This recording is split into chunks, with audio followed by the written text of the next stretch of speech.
Interesanta pieredze. Vienkārši pastaigā mežā.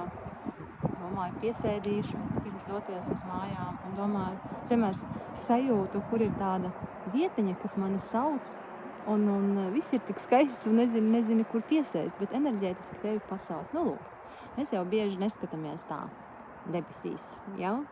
Es meklēju vienkārši tā, šādā līmenī. Un re, kur ir mans koks.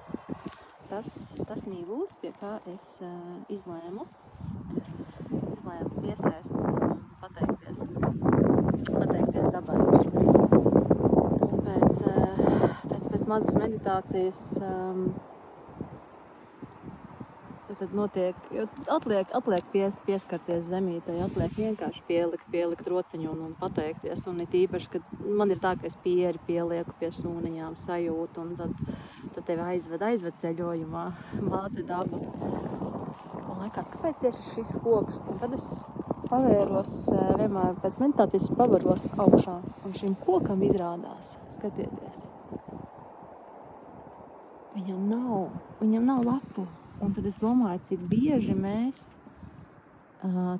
mēs vērtējam arī cilvēkus pēc cepura. Saka, nevērtēja vīru pēc cepuras, jā, pēc sirds. Un enerģētiski šis koks mani pasauca, lai man to atgādinātu. Un tad vēl arī viņam ir tāda svēta, kā saka, vieta, kas atgādina mūsu visu sākumu, no kā mēs esam radušies. Nākuši šajā pasaulē, izdzīvot šo pieredzi. Un tas ir abrīnojami, ko vienkārši daba spēj mums sniegt. Pasakies viņai, un viņa tev pateiksies.